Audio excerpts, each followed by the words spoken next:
Islam and peace and blessings. I had one of the brothers ask me yesterday about this certificate of live birth thing. So I'm gonna give a short and sweet. Okay, the Bible, we're living the Bible right now.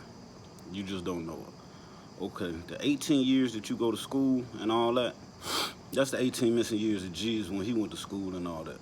Now, once you turn 18, you're old enough to contract on your own.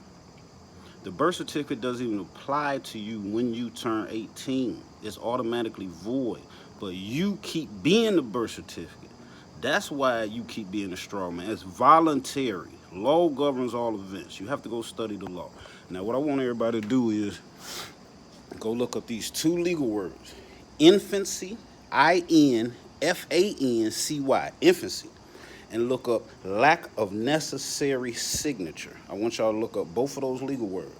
Now, what they're called is real defenses. You got defenses, you got real defenses. Those are real defenses, and they're universal. Now, once you turn 18, because you never signed a birth certificate, it's automatically void as applies to you. But we're taught to keep being a birth certificate. We're not taught the law, we're not taught civics, we're not taught none of that. The states made sure they took that out of school. That's perfect. That's the purpose of the birth certificate system.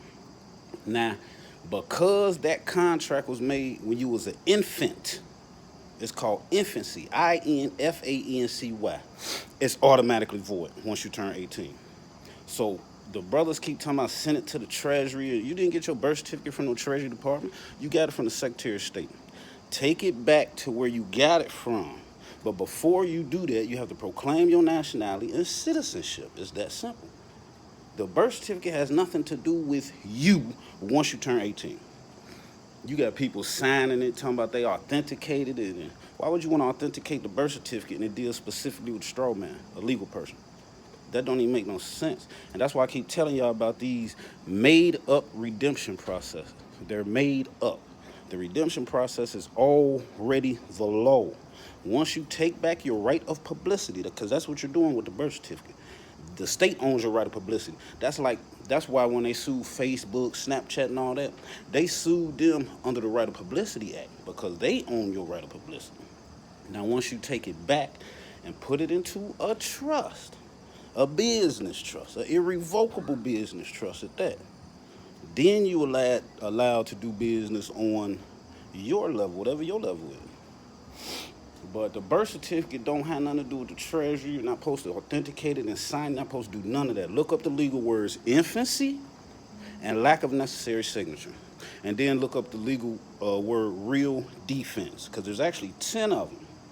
And you can use more than one when it comes to that birth certificate. But they're called real defenses. Go to defense in the law dictionary and then go down to real defenses. It's simple. Law governs all events. The redemption process is not a process made up out the clear blue sky out of somebody's mind. It's a process that already exists, that it's already set up with the states and federal government. It has nothing to do with authenticating no birth certificate, sending it to the Treasury Department, all this crazy stuff. That don't have nothing to do with it. Law governs all of this. Just study it. Peace and blessings.